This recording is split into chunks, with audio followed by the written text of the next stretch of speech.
Hello everyone, आप सभी का हमारे यूट्यूब चैनल आरडीजी क्लासेस में स्वागत है। सो फ्रेंड, आज हम कक्षा 10 गणित के उन सभी महत्वपूर्ण प्रश्नों का हल हम इस वीडियो में लाएंगे जो कि बोर्ड परीक्षा में बार बार पूछे गए हैं। उन प्रश्नों का हल हम इस वीडियो में देखेंगे जो कि यूपी बोर्ड एग्जाम 2024 के विद्यार्थी के लिए गणित के अति महत्वपूर्ण प्रश्नों का हल हम इस वीडियो में देखेंगे। सो फ्रेंड, हम पहले प्रश्न को अब पढ़ते हैं, देखते हैं पहला प्रश्न क्या पूछता है। जिसमें पहला प्रश्न में बोल रहा है फ्रेंड्स, HCF 306 का मान 697 का दे रहा है, न दिया है। LCM 306 का मान 697 का ज्ञात कीजिए। तो इसको हम ज्ञात करते हैं फ्रेंड्स बहुत ही आसान तरीके से। इसमें लिखेंगे फ्रेंड्स क्या, हम हाल में हम लिखेंगे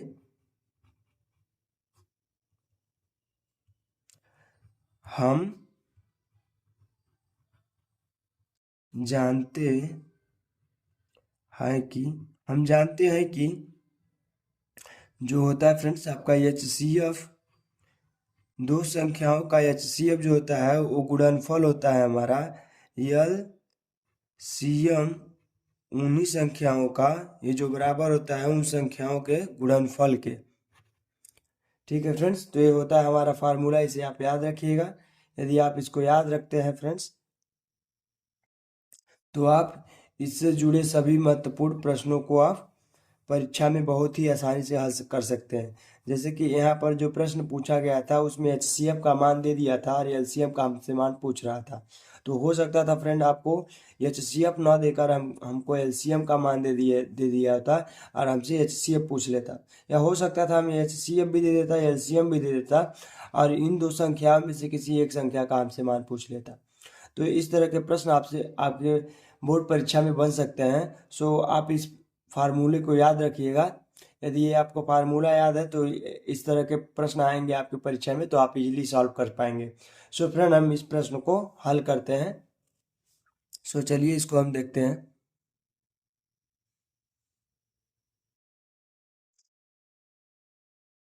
तो यहाँ से हम क्या लिख देंगे फ्रेंड्स, लिख देंगे HCF 306 कामा 657 गुणे LCM 306 कामा 657। ये हो जाएगा फ्रेंड्स आपका 306 गुणे 657। तो यहाँ से हमारा HCF जो दे रहा है फ्रेंड्स 306 का 697 का वो दे रहा है 9 और गुणे हो जाएगा आपका LCM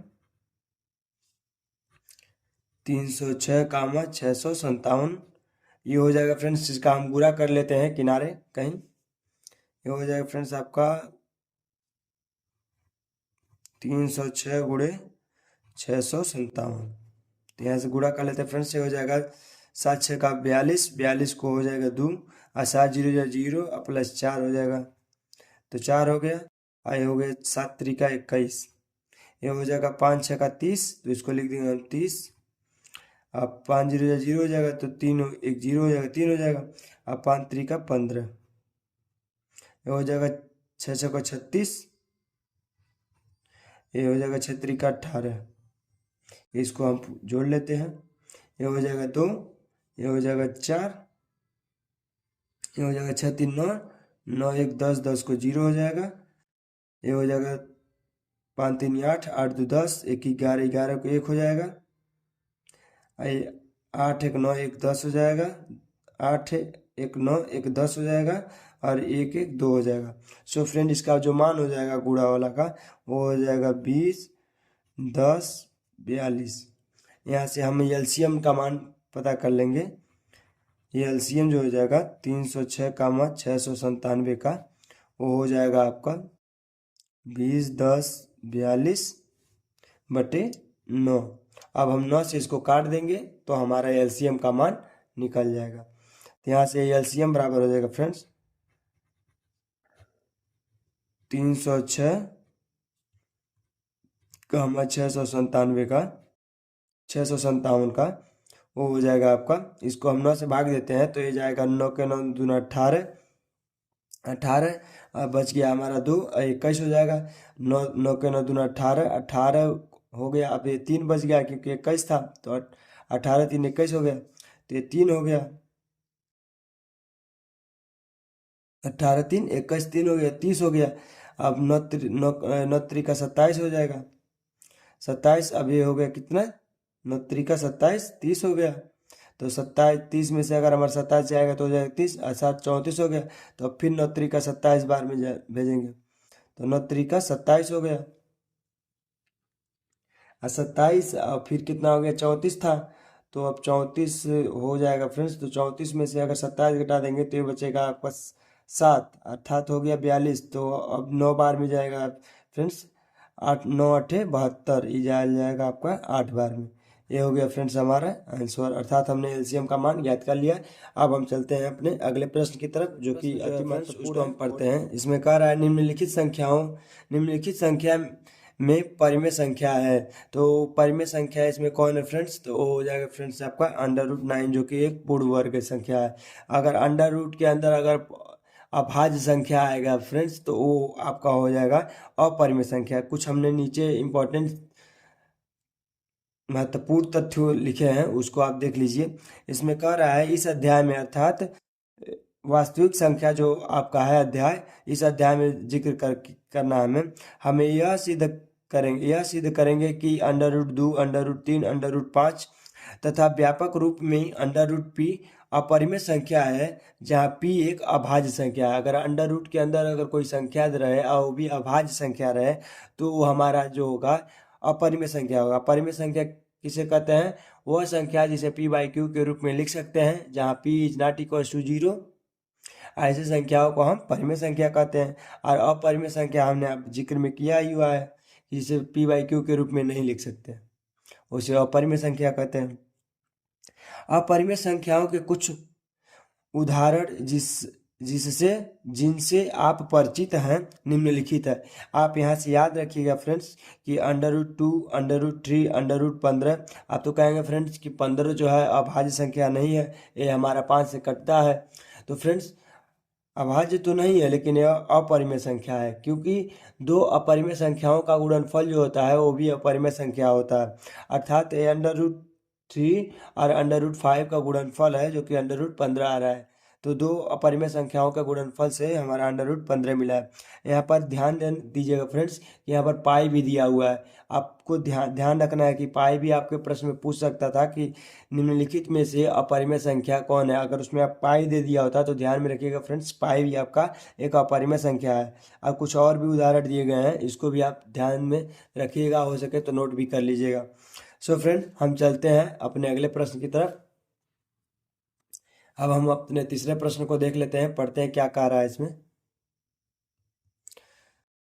फ्रेंड्स तीसरा प्रश्न कर रहा है रैखिक समीकरण युग्म x + y = 10, x - y = 4 क्या हल है। तो इसको हम हल करेंगे फ्रेंड्स, और जो भी हमारा हल होगा उसे देख लेंगे। इसके हल करने के कई सारे विधि हैं, जिसमें हम जिक्र करते हैं ग्राफ विधि, प्रतिस्थापन विधि, विलोपन विधि, बीजगुणनखंड विधि। फ्रेंड्स इसमें आप बीजगुणनखंड विधि का जो सूत्र होता है उसे आप याद रखिएगा, क्योंकि अक्सर करके प्रश्न बोर्ड एग्जाम में बीजगुणनखंड विधि का प्रयोग द्वारा हमें कहता है कि समीकरण को हल कीजिए, क्योंकि अक्सर करके फार्मूला का ही प्रयोग करने को बोलता है। क्योंकि बहुत सारे बच्चे ऐसे होते हैं जिनको फार्मूला बोर्ड एग्जाम में भूल जाता है। तो आप बीजगुणनखंड का जो फार्मूला है उसे आप याद कर लीजिएगा। एक बार हम उसको लिख भी देते हैं, जो बीजगुणनखंड का फार्मूला होता है उसको याद करने का एक तरीका भी होता है, वो भी मैं बता दूंगा आपको। ये होता है फ्रेंड्स आपका BC - BC। ये होता है फ्रेंड्स आपका CA - CA। ये होता है फ्रेंड्स आपका AB - AB। ये होता है फ्रेंड्स आपका 21 12 21 12 21 12 21 12 21 12 से जो रिलेशन होता है फ्रेंड्स, इसी हिसाब से हमारा जो बीजगुणन का सूत्र होता है फ्रेंड्स, वो कुछ इस प्रकार होता है।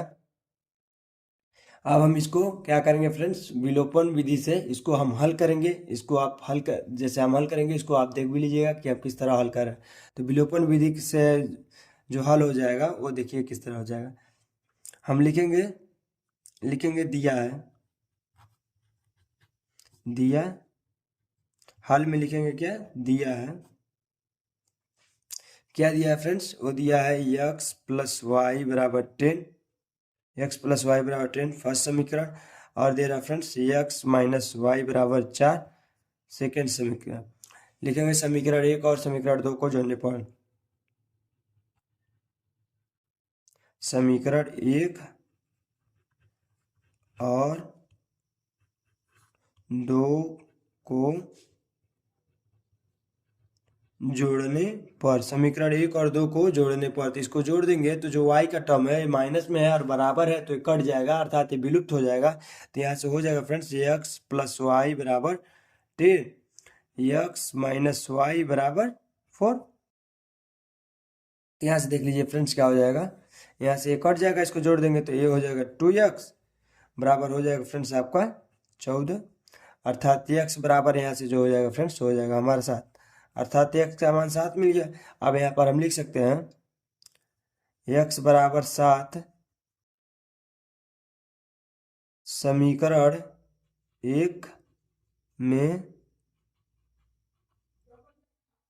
रखने पर, तो समीकरण 1 में रखेंगे फ्रेंड्स x का मान 7, तो हो गया 7 प्लस वाई बराबर 10। यहाँ से फ्रेंड्स जो हमारा y का मान निकल जाएगा वो हो जाएगा 10 माइनस 7, अर्थात तो y बराबर जो हो जाएगा फ्रेंड्स वो हो जाएगा आपका 3। तो जो हमारा ऑप्शन दिया था फ्रेंड्स उसको हम देख लेते हैं कि ऑप्शन में कौन कौन से दिए थे। x बराबर 7 दे रहा है, y बराबर 3, तो यहाँ से हमारा जो दूसरा ऑप्शन हो जाएगा फ्रेंड्स ये हो जाएगा हमारा सही। सो फ्रेंड हमने तीसरे महत्वपूर्ण प्रश्न का हल देख लिया है। अब हम चलते हैं अपने अगले प्रश्न 4 को पढ़ते हैं। इसमें दे रहा है, दिया यदि एक समद्विबाहु समकोण त्रिभुज की एक भुजा 5 करड़ी में 2 सेमी है तो इसके कड़ की लंबाई है। सो फ्रेंड इस प्रश्न में हमें समद्विबाहु त्रिभुज का समद्विबाहु समकोण त्रिभुज का परिभाषा हमें पता होना चाहिए कि समद्विबाहु समकोण त्रिभुज किसे कहते हैं। तो वह समकोण त्रिभुज जिसके दो भुजा आपस में बराबर होते हैं उसे समद्विबाहु समकोण त्रिभुज कहते हैं। तो हम एक समद्विबाहु समकोण त्रिभुज बनाएंगे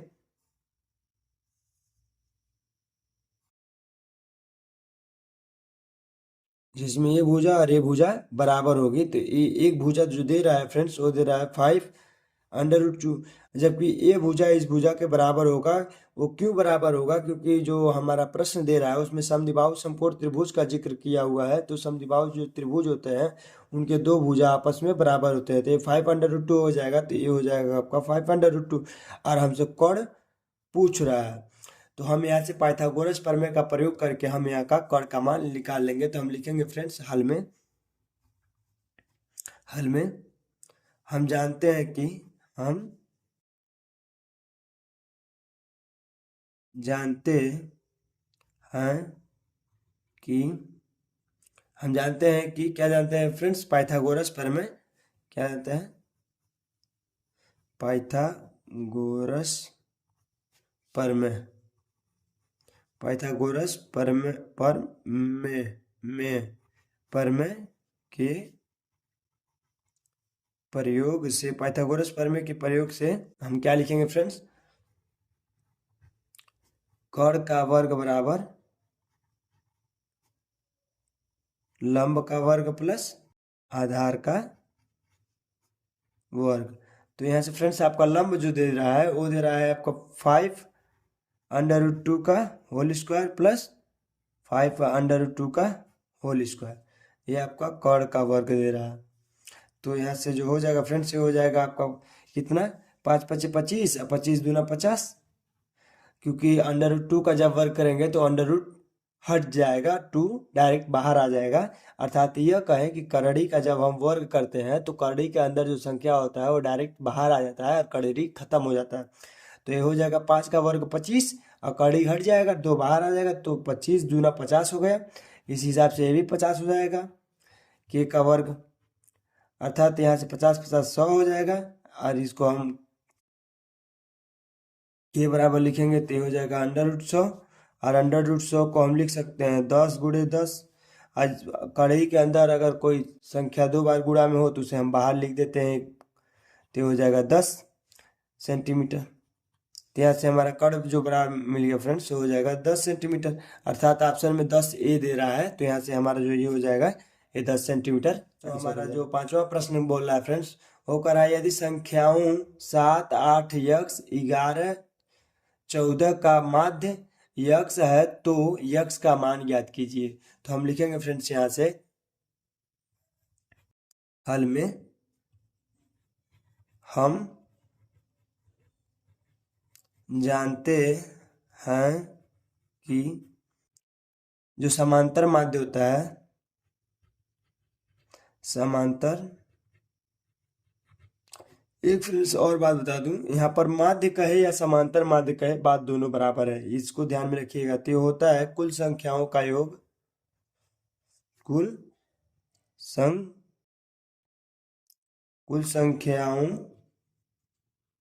का योग, कुल संख्याओं का योग बटे कुल संख्या, कुल संख्याओं का योग बटे कुल संख्या। तो कुल संख्याओं का योग कितना कितना हो जाएगा फ्रेंड्स, तो ये हो जाएगा 7 + 8 + यक्स प्लस 11 + 14। कितनी संख्या है फ्रेंड्स, तो 1 2 3 4 5, तो ये दे रहा है 5। आज जो माध्य दे रहा है वो कह रहा है कि यक्स है, तो यहाँ से यक्स हो जाएगा। अब यक्स का जब गुणा 5 में होगा तो हो जाएगा 5x। अब यहाँ से जो हो जाएगा फ्रेंड्स वो हो जाएगा 8 7 15 + यक्स प्लस 11 और 14 हो जाएगा आपका 25, हो जाएगा 5x - यक्स, अरे हो जाएगा 15 25 हो जाएगा आपका 40, 15 25 हो जाएगा आपका 40। यहाँ से हो जाएगा आपका 4x बराबर 40 है, तो यहाँ से x बराबर जो हो जाएगा फ्रेंड्स वो हो जाएगा 40/4, अर्थात हो जाएगा आपका 10। तो हमारा जो x का मान हो जाएगा फ्रेंड्स वो हो जाएगा हमारा 10। तो हमने प्रश्न 5 को सॉल्व कर लिया, जो कि महत्वपूर्ण था बोर्ड एग्जाम के लिए। आप इसको स्किप मत करिएगा इस वीडियो को, क्योंकि इस वीडियो में जितने भी प्रश्नों को हम सॉल्व करेंगे ये बोर्ड परीक्षा में बार बार पूछे गए हैं, या बार बार कहें या इसी से मिलते जुलते ही प्रश्न पूछे गए हैं। तो इन प्रश्नों को सॉल्व करने का तरीका अगर मालूम होगा फ्रेंड्स तो आप इससे मिलते जुलते सभी प्रश्नों को। तो फ्रेंड हम अपने छठवें प्रश्न को पढ़ लेते हैं, जो कि महत्वपूर्ण है भी। यदि द्विघात समीकरण ax² + bx + c बराबर 0 के मूल समान है तो c का मान ज्ञात कीजिए। फ्रेंड्स द्विघात समीकरण में मूलों का जिक्र करता है विविक्तर, जो कि जिसका फार्मूला होता है फ्रेंड्स d बराबर b² - 4ac। अगर d बराबर 0 होता है तो उसके मूल समान होते हैं फ्रेंड्स, जो कि यहाँ पर बोल रहा है कि मूल समान है तो c के मान ज्ञात कीजिए। तो हम लिखेंगे फ्रेंड्स यहाँ पर हल में हम जानते हैं कि किसी द्विघात समीकरण के मूल समान हो तो विविक्तर जो d का मान होता है फ्रेंड्स वो हो जाता है 0 के बराबर। तो जो d बराबर हो जाएगा विविक्तर d बराबर हो जाता है फ्रेंड्स 0। तो जो विविक्तर का जो फार्मूला होता है फ्रेंड्स वो होता है आपका b² - 4ac, जो कि 0 के बराबर है, अर्थात मूल समान होते हैं तो विविक्तर बराबर 0 होता है। तो यहाँ से जो हो जाएगा फ्रेंड्स c का मान हो जाएगा वो हो जाएगा आपका b², ये जो माइनस है इधर आ जाएगा तो प्लस हो जाएगा 4ac, और यहाँ से क्या हो जाएगा फ्रेंड्स b² / 4a। यहाँ से c का हमने मान निकाल लिया फ्रेंड्स। c का जो मान हो गया फ्रेंड्स वो हो गया b² / 4a।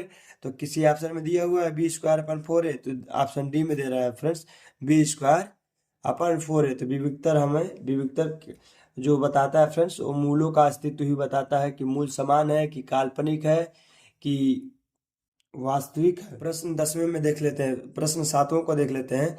1 से 10 तक की धनात्मक सम संख्याओं का समांतर माध्य होगा। तो हम पहले लिखेंगे इसमें हल में 1 से 10 तक 1 से 10 तक की धनात्मक सम संख्याएं धनात्मक सम संख्याएं जो होंगी वो क्या होंगी, वो हो जाएगा 2, 4, 6, 8 और 10। 2, 4, 6, 8 जो 10 हो जाएगा। 1 से 10 तक की सम संख्याओं का समांतर माध्य पूछ रहा, धनात्मक सम संख्या हो जाएंगी। इसमें से हम समांतर माध्य अब निकाल लेते हैं फ्रेंड्स फार्मूला से। समांतर माध्य का जो फार्मूला हो जाएगा फ्रेंड्स यहाँ से, वो हो जाएगा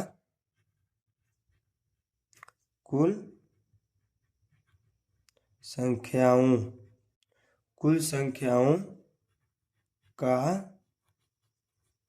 योग बटे कुल संख्याओं की संख्या। कुल संख्या लिख सकते हैं या कुल संख्याओं की संख्या।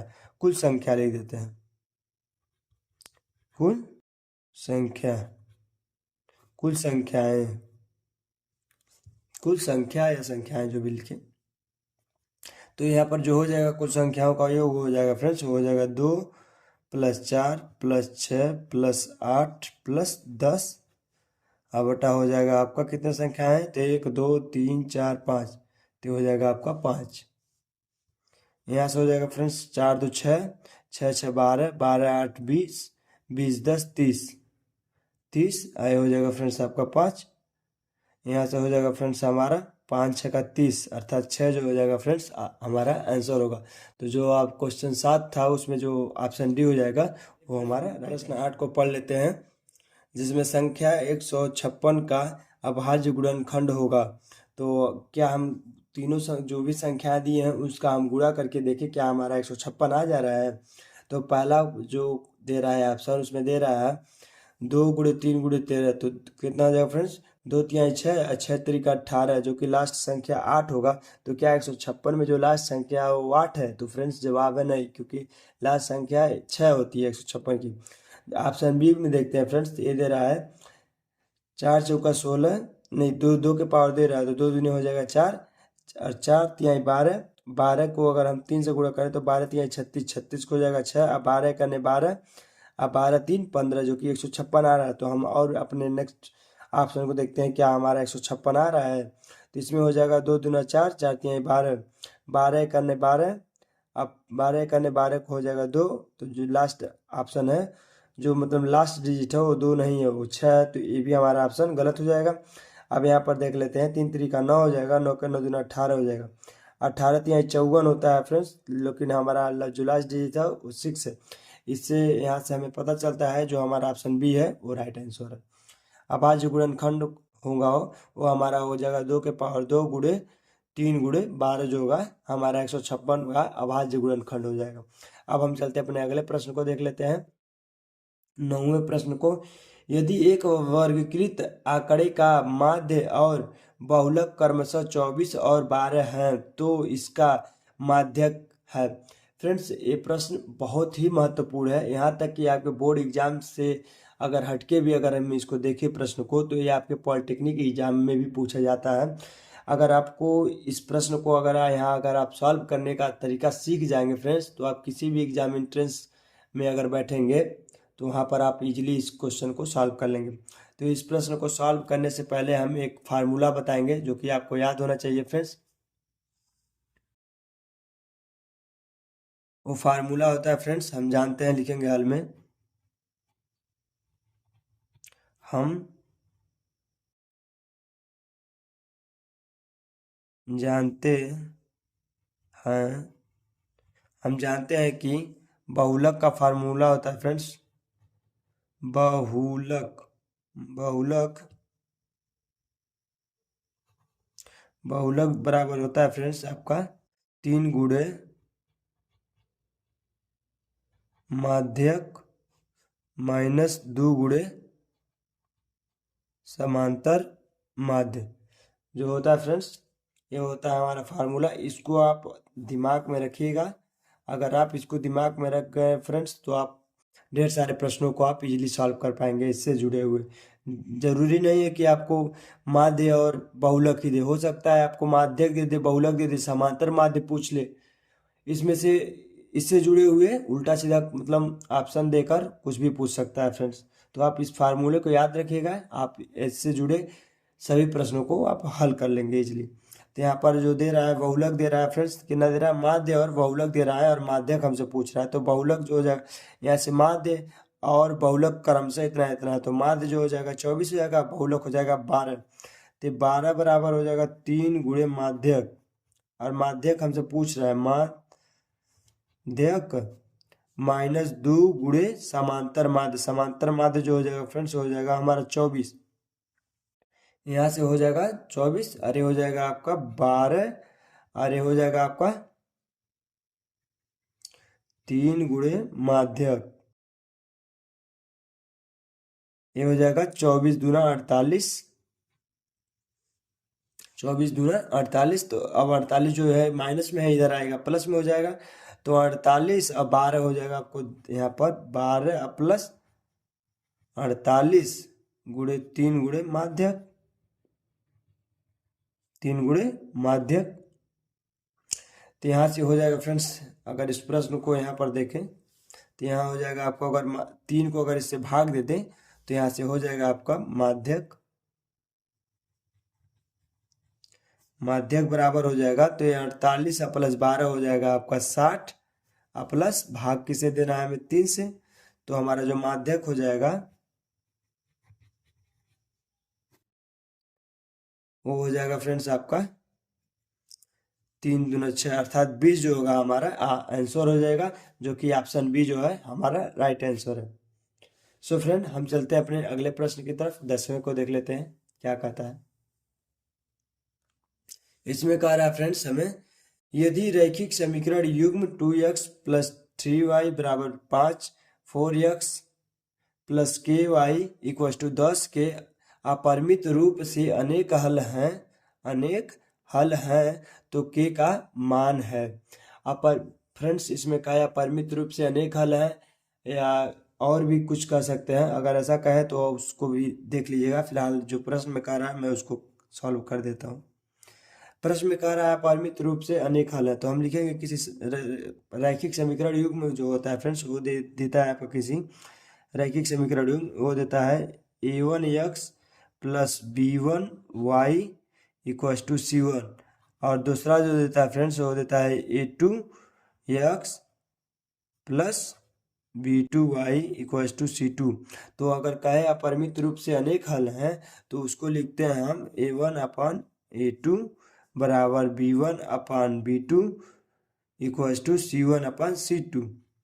अपरिमित रूप से जब स्थिति उत्पन्न यह हो कि कोई रैखिक समीकरण युग्म अपरिमित रूप से अनेक हल हो, तो उसको हम लिखेंगे a1 upon a2, a1 upon a2 equal to b1 upon b2 equal to c1 upon c2। तो इस तरह से हम लिखेंगे और के का हम मान ज्ञात करेंगे। तो यहाँ से जो a1 हो जाएगा फ्रेंड्स वो हो जाएगा 2, तो इसको लिखेंगे 2, अब बटा a2 जो हो जाएगा ये हो जाएगा हमारा 4 हो जाएगा फ्रेंड्स।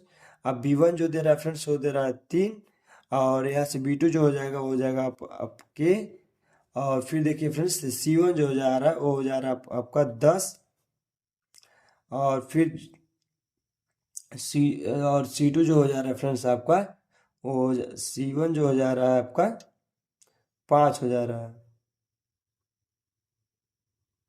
और जो c2 हो जा रहा है फ्रेंड्स वो हो जा रहा है आपका 10। तो इस इक्वेशन को अगर यहाँ पर देखें तो हो जाएगा 1/2, क्योंकि 2 एक अन्य 2 2 2 2 दूना 4, अर्थात 2 जो है 2 4 को 2 बार में काट देगा तो 1/2 हो जाएगा, अरे हो जाएगा 3/के। यहाँ से हो जाएगा फ्रेंड्स 5 एक अन्य 5, 5 दूना 10, तो ये भी हो जाएगा 1/2, अर्थात इन दोनों ही जो है ये बराबर आ गए फ्रेंड्स। तो यहाँ से जो के का मान हो जाएगा फ्रेंड्स वो हो जाएगा आपका, इससे करें तो क्रॉस सेक्शन से करें या इसको लेके करें तो हो जाएगा, इसका इसमें गुणा हो जाएगा, तो के बराबर हो जाएगा 2 तिहाई 6, के बराबर का मान हो गया फ्रेंड्स 6। यहाँ से के का हमने मान निकाल लिया 6, जो कि ऑप्शन डी जो दे रहा है वो 6 दे रहा है, तो हमारा ऑप्शन डी जो हो जाएगा वो राइट है। सो फ्रेंड हम प्रश्न 11 को पढ़ लेते हैं, जिसमें कह रहा है यदि cos a बराबर 7/25 तो tan a plus cot a का मान है। ये प्रश्न बहुत ही महत्वपूर्ण है आपके बोर्ड एग्जाम के लिए। सो हम इसको सॉल्व करते हैं, देखिए कैसे इसको सॉल्व करते हैं। लिखेंगे फ्रेंड्स, हल दिया है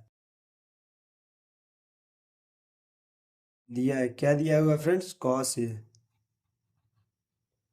a बराबर कितना दे रहा है 7/25, और cos a का जो त्रिकोणमिति साधारण अनुपात सूत्र होता है वो cos a का होता है फ्रेंड्स आपका आधार बटे कर्ण, आधार बटे कर्ण। तो यहाँ से फ्रेंड्स हमें आधार जो मिल गया वो 7 मिल गया, कर्ण जो मिल गया वो मिल गया 25। तो हम एक समकोण त्रिभुज बनाएंगे जिसमें आधार जो है वो 7 है और कर्ण जो है फ्रेंड्स वो आपका दे रहा है 25, और हमें लंब प्राप्त करने हैं कि लंब कितना होगा, क्योंकि जब तक लंब नहीं पता होगा तब तक हम tan a का मान नहीं प्राप्त कर पाएंगे, क्योंकि tan a का त्रिकोणमिति साधारण अनुपात सूत्र होता है वो होता है लंब बटे आधार। तो हमें लंब की आवश्यकता होगी। सो फ्रेंड यहाँ पर हम पाइथागोरस प्रमेय का प्रयोग करके हम लंब निकालेंगे। लिखेंगे पाइथागोरस पाइथागोरस प्रमेय प्रमेय प्रमेय के प्रयोग से, पाइथागोरस प्रमेय के प्रयोग से हम लिखेंगे क्या फ्रेंड्स, कर्ण का वर्ग बराबर लंब का वर्ग प्लस आधार का वर्ग। तो यहाँ से कर्ण का मान जो दे रहा है फ्रेंड्स वो दे रहा है आपका 25, तो 25 का स्क्वायर प्लस लंब, तो लंब का स्क्वायर हो जाएगा प्लस आधार जो दे रहा है फ्रेंड्स वो कितना दे रहा है आपका 7 दे रहा है, तो 7 का हो जाएगा स्क्वायर। तो यहाँ से हो जाएगा फ्रेंड्स आपका 25 का जो वर्ग होता है वो होता है 625, कितना होता है 625। ये हो जाएगा आपका लंब का वर्ग, ये हो जाएगा प्लस 7×7=49, ये हो जाएगा 49, और ये हो जाएगा 625 और माइनस 49, क्योंकि इधर है तो इधर आएगा माइनस हो जाएगा, और ये हो जाएगा आपका लंब का वर्ग। अब 625 में से अगर 49 घटाएंगे तो कितना हो जाएगा फ्रेंड्स, ये हो जाएगा 15, 15 में से 9 जाएगा तो ये हो जाएगा 6, हो जाएगा 6, और ये हो जाएगा आपका कितना ये हो जाएगा आपका 11, क्योंकि किसको दिया होगा तो 12 हो गया होगा, ये 12 को ये दे दिया होगा तो 15 हो गया, तो ये हो गया 11, 11 में से 4 जाएगा फ्रेंड, तो 11 में से 4 जाएगा तो ये हो जाएगा 7, और ये हो जाएगा 5, और 7 576 हो जाएगा, और ये हो जाएगा लंब का वर्ग, लंब का वर्ग। तो यहाँ से लिखेंगे फ्रेंड्स, लंब बराबर हो जाएगा √576, अब 576 को हम क्या लिख सकते हैं फ्रेंड्स, तो इसको लिख सकते हैं शायद 24×24, क्या हमें 24 का वर्ग 576 होता है, तो इसको हम देखते हैं 4 चौका 16 हो जाएगा, और 4 दूनी 8, 4 दूनी 8, और 8 8 16 हो जाएगा, और 16 1 17 हो जाएगा, फिर और 2 दूना 4 1 5 हो जाएगा। हाँ, तो 24 का वर्ग जो होता है वो 576 होता है, तो ये हो जाएगा आपका 24 सेंटीमीटर, अर्थात लंब जो हो जाएगा फ्रेंड्स वो हमारा हो जाएगा 24। ठीक है, अब हम यहाँ पर जो पूछ रहा है फ्रेंड्स उसको हम निकाल लेंगे। पूछ रहा है फ्रेंड्स सबसे tan a plus cot a का मान ज्ञात कीजिए, तो हम लिखेंगे फ्रेंड्स यहाँ पर tan a plus cot a, तो tan a बराबर होता है फ्रेंड्स आपका लंब बटे आधार, लंब बटे आधार। तो लंब कितना दे रहा है फ्रेंड्स हमारा, वो दे रहा है 24, और आधार कितना दे रहा है 7, और प्लस कॉट ए दे रहा है, तो कॉट ए का जो त्रिकोणमिति साधारण अनुपात सूत्र होता है कॉट ए का वो होता है आधार बटे लंब, आधार बटे लंब। तो आधार बटे लंब हो जाएगा तो हो जाएगा 7, आधार कितना है 7 हो गया, और लंब कितना है 24, ये हो जाएगा फ्रेंड्स आपका 24 हो जाएगा। तो अब देखिए फ्रेंड्स, 24 और 7 का जो लघुत्तम होता है वो हो जाएगा आपका 7 चौका 28, 28 और 7 के साथ दूना 14, तो हो जाएगा 7 चौका 28, 28 को 8 हो गया, 7 दूना 14, 14 दू 16, तो हो जाएगा 16, 168। और ये हो जाएगा 7, कितने बार में कटेगा, ये कट जाएगा आपका 7 तिकानी 7, और 24 बार में कट जाएगा, तो 24 का गुणा जब हम 24 में करेंगे फ्रेंड्स, तो ये हो जाएगा आपका 576, और प्लस ये कट जाएगा फ्रेंड्स आपका 7 बार में, जब 7 का गुणा 7 में करेंगे तो ये हो जाएगा आपका 49, 49 हो जाएगा फ्रेंड्स। यहाँ से हो जाएगा फ्रेंड्स आपका 49, और 576 हमने यहाँ पर घटाए थे, 625 में से 49, तो हमारा 576 मिला था। अब इसी को अगर हम इसमें जोड़ दें तो हमारा मिल जाएगा 625, अब अपन 168 हो जाएगा। तो ये जो दे रहा है फ्रेंड्स ऑप्शन डी जो दे रहा है हमारा राइट आंसर हो जाएगा, क्योंकि ऑप्शन डी में दे रहा है 625/168, जो कि हमने 10a प्लस cot a का मान हमने ज्ञात किया, तो 625/168 आया, जो कि ऑप्शन डी जो होगा हमारा राइट आंसर। सो फ्रेंड, हम क्वेश्चन 12 को देख लेते हैं। यदि दो वृत्तों की त्रिज्या क्रमशः 4 सेंटीमीटर तथा 3 सेंटीमीटर है, तो इन वृत्तों के क्षेत्रफल के योग के बराबर क्षेत्रफल वाले वृत्त की त्रिज्या है। सो फ्रेंड, हमें एक वृत्त दे रहा है, वृत्त जो है पहला वृत्त जो दे रहा है वो 4 सेंटीमीटर का है, और जो दूसरा वृत्त दे रहा है फ्रेंड्स उसका जो है वो 3 सेंटीमीटर का है।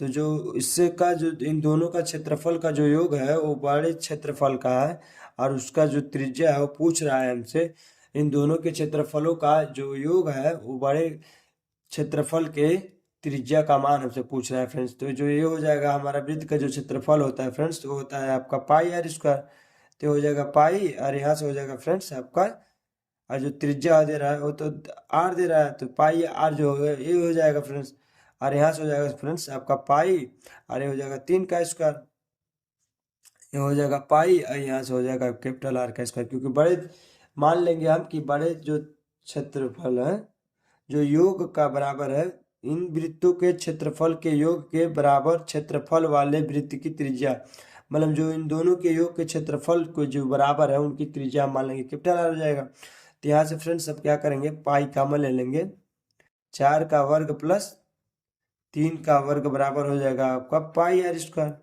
यहाँ से पाई कैंसिल हो जाएगा फ्रेंड्स, आए हो जाएगा 4 चौका 16 प्लस 3 त्रिका 9, हो जाएगा आर स्क्वायर, 16 ना हो जाएगा फ्रेंड्स 25 आर स्क्वायर। यहाँ से फ्रेंड्स आर बराबर हो जाएगा आपका √25, और √25 को हम लिख सकते हैं 5 गुणे 5 अर्थात 5, जो हो जाएगा हमारा आंसर हो जाएगा। अर्थात जो बड़ा जो इन वृत्तों के योग से जो बड़ा जो वृत्त बनेगा उसका जो वृत्त की त्रिज्या होगी वो हो जाएगी 5 सेंटीमीटर। अर्थात जो हमारा वृत्त था 3 सेंटीमीटर और कितना दे रहा था 3 सेंटीमीटर और 4 सेंटीमीटर, इन दोनों का योग करेंगे तो जो वृत्त बनेगा उस वृत्त का जो त्रिज्या होगा वो 5 सेंटीमीटर होगा। सो फ्रेंड, हमने प्रश्न 12 हम प्रश्न 13 को देख लेते हैं। द्विघात समीकरण x² - 3x - 10 के मूल हैं, तो इसको हम सॉल्व कर लेते हैं। बहुत ही आसान है प्रश्न। दे रहा है क्या फ्रेंड्स आपको, x² - 3x - 10, तो हम यहाँ से x² - 3 का हम गुणा या भाग करें कि हमारा -10 प्राप्त हो जाए, और जोड़े या घटाएं कि -3 प्राप्त हो जाए, तो कौन सी संख्या होगी। तो हो जाएगा फ्रेंड्स आपका -5 प्लस -5x प्लस 2x, तो -5 में से अगर 2x जाएगा तो -3x हो जाएगा, और जब -5 का 2 से गुणा हो जाएगा तो हो जाएगा 10, ये हो जाएगा -10। तो यहाँ से अगर हम x² का x कॉमन ले लें तो ये हो जाएगा x - 5, यहाँ से हम अगर +2 कॉमन ले लें तो ये हो जाएगा फ्रेंड्स आपका x - 5, तो x - 5 जो कि 0 के बराबर दे रहा था, तो यहाँ से 0 के बराबर हो जाएगा, तो ये हो जाएगा x + 2, x - 2 जो कि 0 के बराबर है, तो यहाँ से हो जाएगा फ्रेंड्स आपका x बराबर -2 और y ध्यान दीजिएगा फ्रेंड्स, कुछ गलत लिखा है, x+2 हो जाएगा और x-5 हो जाएगा। तो x-5 था तो उधर जाएगा तो आपका हो जाएगा प्लस, तो ये हो जाएगा +5। तो x बराबर -2 और x बराबर +5, -2 और +5 आ रहा, तो -2 और +5 जो होगा ऑप्शन बी में जो होगा हमारा राइट आंसर। मोस्ट इम्पॉर्टेंट है आपके बोर्ड एग्जाम के लिए। यदि cos a माइनस बी बराबर √3/2 और sin a प्लस बी बराबर दे रहा है फ्रेंड्स आपका √3/2, जिसमें कंडीशन दे रहा है कि 0 अंश से अधिक होना चाहिए a प्लस बी और छोटा या बराबर होना चाहिए 90 अंश से, और a जो है b से बड़ा होना चाहिए, तो a और b का मान ज्ञात कीजिए। तो हम इसको हल करते हैं फ्रेंड्स, इसको देखिएगा आप लोग।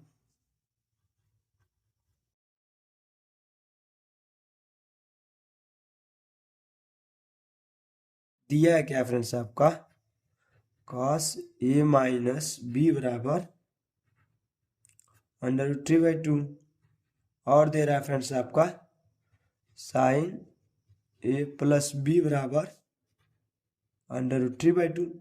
तो यहाँ से क्या लिख सकते हैं फ्रेंड्स, इसको ध्यान दीजिएगा। इसको हम लिख सकते हैं cos a माइनस बी बराबर cos का जो ऐसा, इसमें cos का मतलब √3/2 जो cos का कितने अंश का मान होता है फ्रेंड्स, तो ये होता है आपका 30 अंश का मान। क्या लिखेंगे, cos 30 अंश। cos हमने क्यों लिया, क्योंकि इस साइड हम cos है तो cos लेंगे, तो cos से काट लेंगे, तो a माइनस बी बराबर जो हो जाएगा हमारा 30 अंश मिल जाएगा, क्योंकि a और b का मान हमें ज्ञात करना है। तो ऐसा कुछ करेंगे कि cos हट जाए और a माइनस बी और a प्लस बी के रूप में इक्वेशन मिले, जिसको हम प्रतिस्थापन विधि, विलोपन विधि या बीज गुणनखंड विधि का प्रयोग करके इसे सॉल्व कर लें इजिली। या प्रतिस्थापन विधि सही रहेगा, विलोपन विधि सही रहेगा, वज्रकरण विधि यहाँ पर सही नहीं रहेगा। तो ये हो गया। अब यहाँ से फ्रेंड्स इसको हम क्या कर लेते हैं, इसको हम लिखेंगे, इसको लिख देंगे sin a प्लस बी बराबर साइन जो मान जो √3/2 होता है वो साइन कितने अंश का मान होता है फ्रेंड्स, साइन के फॉर्म में लिखेंगे, क्योंकि साइड जो दे रहा है वो साइन दे रहा है, तो हम साइन लिखेंगे। साइन जो होता है साइन 60 अंश का जो मान होता है वो √3/2 होता है। तो यहाँ से क्या होगा, कॉस से कॉस कट जाएगा, साइन से साइन कट जाएगा, तो हो जाएगा हमारा a माइनस बी बराबर 30 अंश। इसको हम मान लेंगे इक्वेशन फर्स्ट, कॉमन लगा देंगे, इसको लिख देंगे a प्लस बी बराबर हो जाएगा 60 अंश। इसको मान लेंगे समीकरण 2। अब लिखेंगे फ्रेंड्स हम क्या यहाँ पर,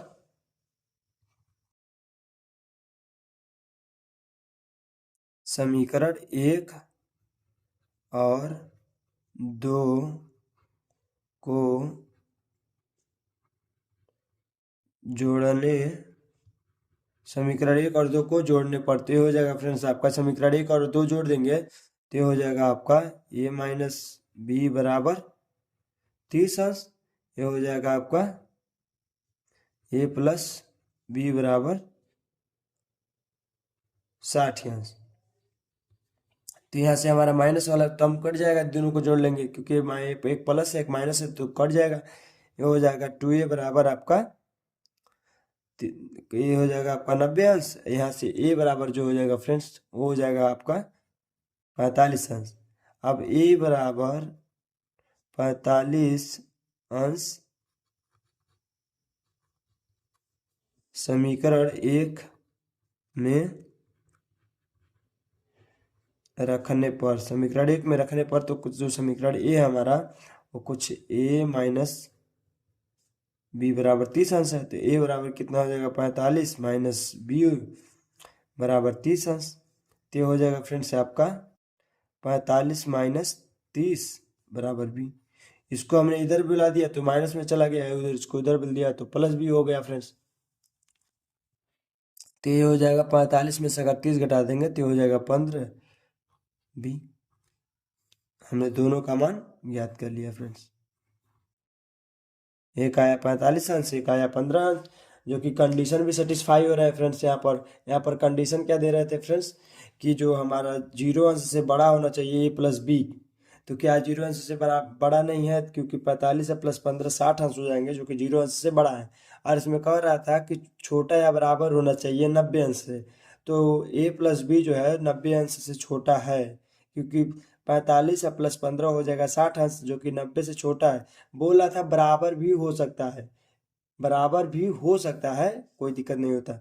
लेकिन बराबर नहीं भी है तो ही कोई बात नहीं, क्योंकि दोनों दोनों कंडीशन सेटिस्फाई करना चाहिए। या वो करे या ये करे, अथवा में ये करे या ये करे, दोनों में से कोई करे, कोई दिक्कत वाली बात नहीं। और दूसरा कंडीशन दे रहा था इसमें, ए बड़ा होना चाहिए बी से। तो ए जो है हमारा 45 अंश है, बी जो है हमारा 15 अंश है, जो कि सेटिस्फाई कर रहा है, संतुष्ट कर रहा है। सो हम अब अगले प्रश्न को, अब कोई प्रश्न नहीं है। सो फ्रेंड, इन सभी प्रश्नों को आप ध्यान में रखिएगा और आपके परीक्षा में अच्छे नंबर आए, इसकी मैं कामना करता हूँ। सो फ्रेंड, बहुत बहुत बधाई हो आपको परीक्षा के लिए। आप जाइए अपने परीक्षा में अच्छे अंक प्राप्त करिए। सो फ्रेंड, इस वीडियो को देखने के लिए बहुत बहुत धन्यवाद।